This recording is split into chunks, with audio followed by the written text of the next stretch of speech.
সে মরতে সিঙ্গাপুরে যাবে, কিন্তু বাংলাদেশে ঢাকা মেডিকেলে ভর্তি হবে না। সে মরতে থাইল্যান্ডে যাবে, ব্যাংককে যাবে, ভারতে যাবে।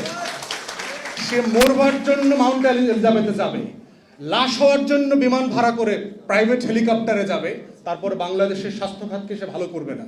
এইটাকে সে দুনিয়ার সম্মত বানাবে না। আমি লম্বা সময় ইংল্যান্ডে থেকেছি, আমি তো কোনোদিন শুনে নাই যে রানী ট্রিটমেন্ট করতে আমেরিকা যাচ্ছেন, রাজার ছেলেরও জ্বর হয়েছে তো ট্রিটমেন্ট করতে জার্মানিতে যাচ্ছেন, এটা তো শুনি নাই কখনো।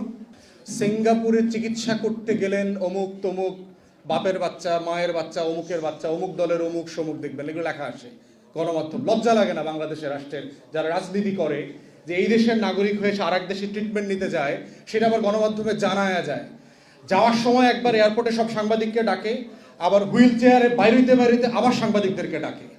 এইরকম একটা নির্লজ্জ রাষ্ট্র ব্যবস্থা সে 53 বছরে আমাদেরকে দিয়েছে, এবং কোনো রাজনৈতিক দলের নেতারা লজ্জিত না এই কারণে। দেখবেন সে মরতে সিঙ্গাপুরে যাবে, কিন্তু বাংলাদেশে ঢাকা মেডিকেলে ভর্তি হবে না। সে মরতে থাইল্যান্ডে যাবে, ব্যাংককে যাবে, ভারতে যাবে। সে মরবার জন্য মাউন্ট এলিজাবেথে যাবে, লাশ হওয়ার জন্য বিমান ভাড়া করে প্রাইভেট হেলিকপ্টারে যাবে, তারপর বাংলাদেশের স্বাস্থ্য খাতকে সে ভালো করবে না। এইটাকে সে দুনিয়ার সম্মত বানাবে না। আমি লম্বা সময় ইংল্যান্ডে থেকেছি, আমি তো কোনোদিন শুনে নাই যে রানী ট্রিটমেন্ট করতে আমেরিকা যাচ্ছেন, রাজার ছেলেরও জ্বর হয়েছে তো ট্রিটমেন্ট করতে জার্মানিতে যাচ্ছেন, এটা তো শুনি নাই কখনো। Double million offer Walton fridge কিনে পেতে পারেন 20 লক্ষ টাকা, রয়েছে কোটি কোটি টাকার নিশ্চিত উপহার। মালয়েশিয়াতে যখন মাহাথির মোহাম্মদ দায়িত্বে ছিলেন, ওনার একটা খুব মেজর অপারেশনের প্রয়োজন ছিল, আমি তো ডাক্তারি টার্মটা ভুলে গেছি।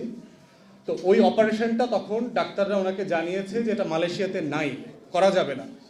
এটা করতে হলে ওনাকে নিয়ারেস্ট সিঙ্গাপুরে যেতে হবে, তা না হলে জার্মানিতে যেতে হবে। তো মাহাথির মোহাম্মদ এটা শুনে টুনে বলেছে যে আমি মরতে কোনো দেশে যেতে রাজি না। উনি রাষ্ট্রকে, ওখানকার যে স্বাস্থ্য মন্ত্রণালয়ের দায়িত্বে ছিলেন তাদেরকে বলেছেন যে তুমি এরকম একটা ইউনিট আগামী 2 সপ্তাহের ভিতরে মালয়েশিয়াতে সেট করবা। যত টাকা লাগে, যত দেশের যত ডাক্তার আর মেশিনারি লাগে, সেগুলো নিয়ে আইসা এই ট্রিটমেন্টটা শুধু মালয়েশিয়াতে আমার হবে না, আমার মতো এই রোগের চিকিৎসা আরও যাদের যাদের করতে হবে নাগরিকদের, তাদের প্রত্যেকের জন্য এটা করতে হবে। অতএব এই হচ্ছে স্টেটসম্যানশিপ, যে রাষ্ট্র পরিচালনা করতে যে মেরুদণ্ড লাগে, গাটস লাগে, এইটা 53 বছরে বাংলাদেশের রাজনীতিবিদদের কাছ থেকে আমরা দেখি নাই। এবং না হওয়ার কারণে কি হয়েছে, আপনাদের মতো মেধাবী মানুষদেরকে আজকে হাসপাতাল ফেলে এই অসুস্থ রাষ্ট্রের চিকিৎসা করতে প্রেস ক্লাবে আসতে হয়েছে। এটাই হচ্ছে এই রাষ্ট্রের লজ্জা।